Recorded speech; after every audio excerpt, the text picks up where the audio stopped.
छत्रपति शिवाजी का जन्म 19 फरवरी 1630 को शिवनेरी दुर्ग में हुआ था।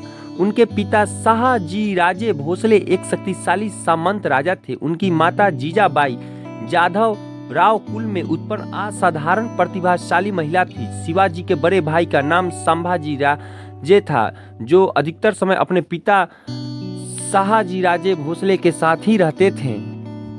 छत्रपति शिवाजी 1630 से 1680 ईस्वी तक भारत के एक महान राजा एवं रणनीतिकार थे, जिन्होंने 1674 ईस्वी में पश्चिम भारत में मराठा साम्राज्य की नींव रखी। इसके लिए उन्होंने मुगल साम्राज्य के शासक औरंगजेब से संघर्ष किया। सन 1674 में रायगढ़ के उनका राज्याभिषेक हुआ और वह छत्रपति बने। शिवाजी महाराज के चरित्र पर माता पिता का बहुत प्रभाव पड़ा। उनका बचपन उनकी माता के मार्गदर्शन में बीता। उन्होंने राजनीति एवं युद्ध की शिक्षा ली थी। वे उस युग के वातावरण और घटनाओं में भली प्रकार समझने लगे थे। उनके हृदय में एक स्वाधीनता की लौ प्रज्वलित हो गई थी। उन्होंने कुछ स्वाभिमान साथियों का संगठन किया।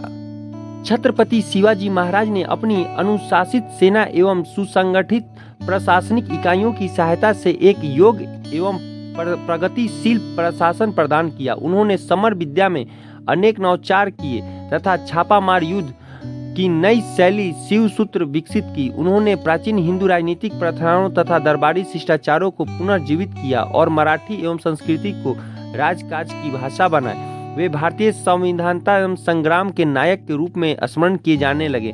बाल गंगाधर तिलक ने राष्ट्रीयता की भावना के विकास के लिए शिवाजी जन्मोत्सव की शुरुआत की। उत्तर भारत में बादशाह बनने की होड़ खत्म होने के बाद औरंगजेब का ध्यान दक्षिण की तरफ गया। वो शिवाजी की बढ़ती प्रभुता से परिचित था और उसने शिवाजी पर नियंत्रण रखने के उद्देश्य से अपने मामा शाइस्ता खां को दक्षिण का सूबेदार नियुक्त किया। शाइस्ता खान अपने 1.5 लाख फौज लेकर सपनू और चकानन के दुर्ग पर अधिकतर कर पूना पहुंच गया। उन्होंने 3 साल तक मानव में लूटमार की और एक रात शिवाजी ने अपने 350 मलबों के साथ उन पर हमला कर दिया। शाइस्ता को खिड़की के रास्ते बच निकलने में कामयाब रहा। उसे इस क्रम में अपनी 4 उंगलियों के हाथ धोना पड़ा। शिवाजी को एक कुशल और प्रबुद्ध सम्राट के रूप में जाना जाता, यद्यपि उनको अपने बचपन के प्रारंभिक शिक्षा की कुछ खास नहीं मिली थी, पर वो भारतीय इतिहास में राजनीति से सुपरिचित थे। उन्होंने शुक्राचार्य और तथा कौटिल्य को आदर्श मानकर कूटनीति का सहारा लेना कई बार उचित समझा था। अपने समानकालीन मुगलों की तरह वह भी निरंकुश शासक थे और अर्थात शासन की समुचित बागडोर राजा के ही हाथ में था। उनकी प्रशासनीय कार्यों में मदद के लिए 8 मंत्रियों की एक परिषद थी, जिन्होंने अष्टप्रधान कहा जाता था। इनमें मंत्रियों को प्रधान पेशवाओं कहते थे, जो राजा के बाद सबसे प्रमुख हस्ती थी।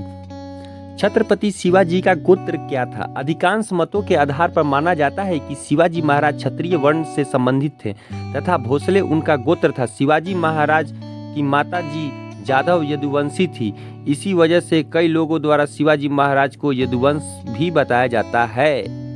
छत्रपति शिवाजी महाराज निर्विवाद रूप से भारत के सबसे महान राजाओं में से एक हैं। उनकी युद्ध प्रणालियां आज भी आधुनिक युग से अपनाई जाती है। उन्होंने अकेले अपने दम पर मुगल सल्तनत को चुनौती दी थी। शिवाजी महाराज योद्धा राजा थे, अपनी बहादुरी और राजनीति और प्रशासनिक कौशल के लिए प्रसिद्ध थे।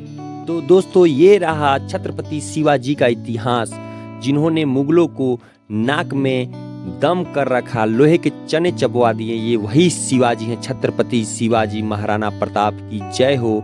दोस्तों, यह स्टोरी आप लोगों को कैसा लगा? अगर अच्छा लगा तो प्लीज़ हमारे चैनल को लाइक, शेयर और सब्सक्राइब जरूर करें। और जो लोग अभी हमारे चैनल पर नए हैं तो प्लीज़ वो लोग भी हमारे चैनल को लाइक, शेयर और सब्सक्राइब करें। अगर वीडियो आपको अच्छा लगे तो प्लीज़ हमारे वीडियो को शेयर कीजिए और लोगों के पास भी भेजिए, ताकि उन्हें भी जानकारी हो कि छत्रपति शिवाजी कौन थे।